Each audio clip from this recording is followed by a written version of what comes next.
Hey man, question for you. How many have ever overthought stuff?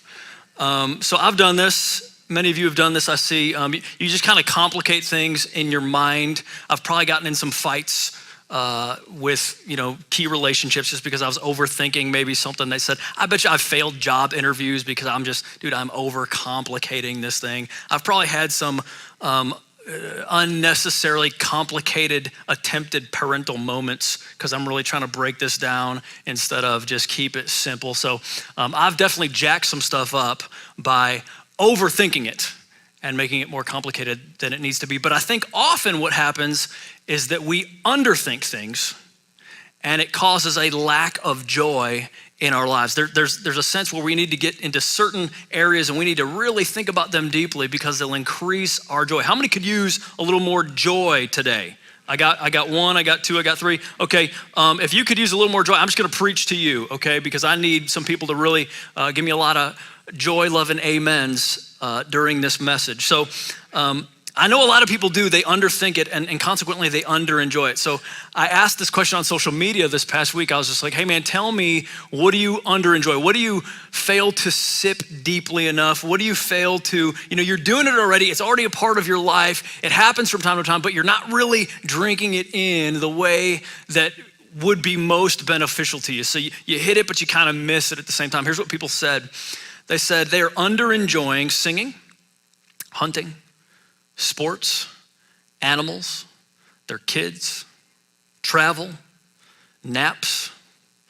They're under-enjoying nature, campfires, their family, their favorite hobby, freedom itself, reading, baking, the lake, downtime, driving, running, rainfall, exploring, dancing, warm sheets on a cold night, time alone with God, quiet, snowfall. Man, we're missing a lot of life if we don't slow down. And I think that's really part of the problem is, we're in this series called Addicted to Success. We're in the book of Ecclesiastes. And so many of us, that's what we are. We're addicted to success. And when we're addicted to success, we're trying to fit everything in. There's just a lot to do. If you're gonna succeed, you gotta get a lot done. And sometimes in effort to get through it all and get to it all, we end up racing through some of the most key and pleasurable and enjoyable moments that would actually give us strength if we would slow down and drink deeply. But we have to get through it. We have to get past it. We have to get done with it. And I believe for so many of us, it's not that trials aren't hard. It's not that there's not difficulties that we face, but as hard as those are, we miss a lot of joy because of the pace of life. Because we're just trying to go so fast that we don't have any time to replenish and really just drink in and enjoy and refresh and re-strengthen our hearts. And Solomon knows about this. Remember, this is the writer of a lot of these sayings in the book of Ecclesiastes. And he knows about this. And here's his conclusion. Now, Ecclesiastes, you guys know this by now. It can sometimes be a little weird, seems a little bit depressing, seems like it's got a very negative view of the world oftentimes. And so Solomon just tells it like it is. He's like, hey man, look, because everybody's gonna die, and he spent a lot of time about this. Hey man, you're gonna die, you're gonna die, you're gonna die. He says, you're gonna die. What a tragedy it is if you don't enjoy your life. There's so much to enjoy. And when you race past it, you are missing one of the greatest things that God has put here on planet Earth. And sometimes here's what we do. We think about the things that can't increase our joy, and we don't think about the things that can. So we'll think over and over again about our worries, about our fears. We'll meditate on that all day. Well, here's what could go wrong.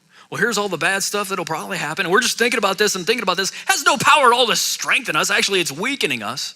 And the very moments and the key things that could be in our life that we could think more deeply about that would cause us to have strength, we don't really think about that much at all.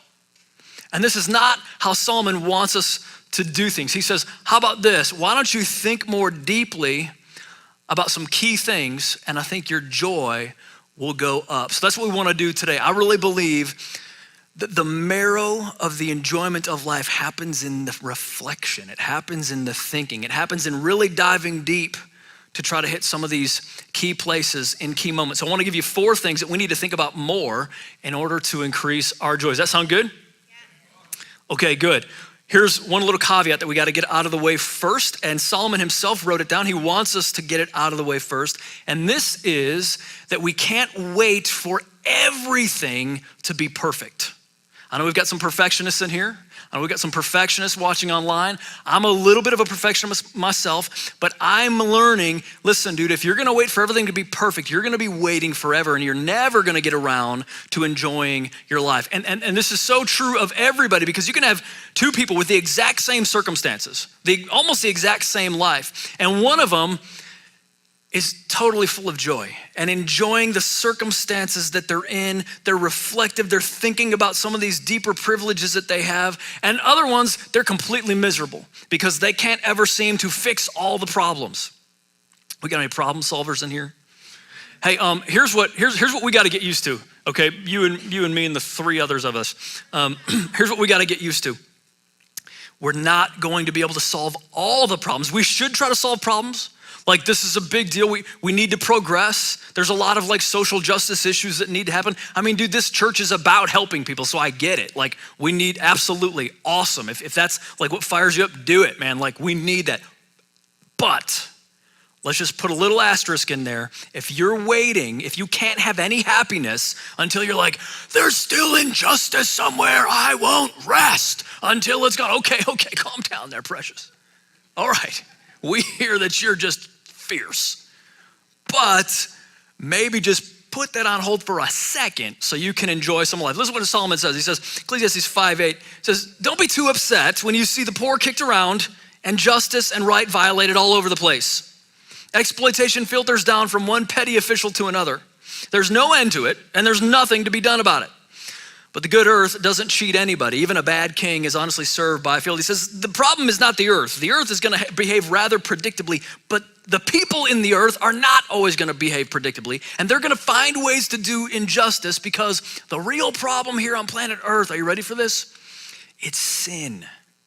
And sinners keep being born. Have you guys figured this out? If you looked around, like they're everywhere, man. And people just keep making more of them.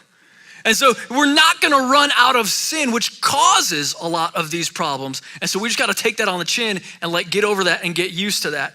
And I really believe that maybe before we had 24-hour news stations and before we had like social media, like we just didn't know how much there was to complain about.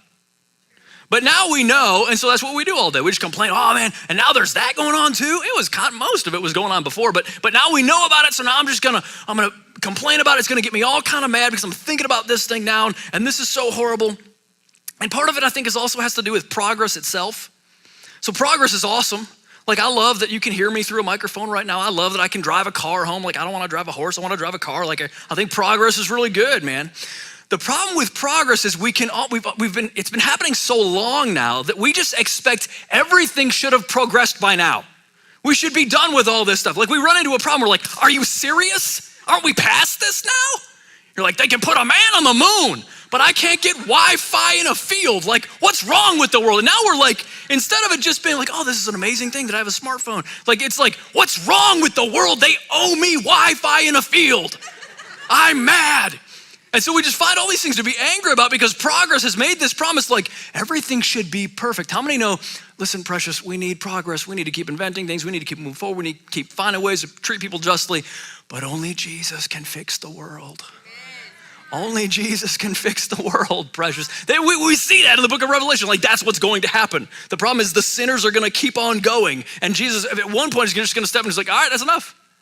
Y'all are done. I'm going to take all sin out of the world. I'm going to take a brand new heaven, brand new earth. And now it's all going to be fixed. But it's going to be Jesus who's going to get the glory. He's going to do it. Not saying we don't push for progress. I'm just saying we don't let the idea of progress get us mad that everything's not fixed already. You're going to have problems. Hello. You are on the fallen, rebellious planet. Stuff goes wrong here. That's why God didn't want us to rebel.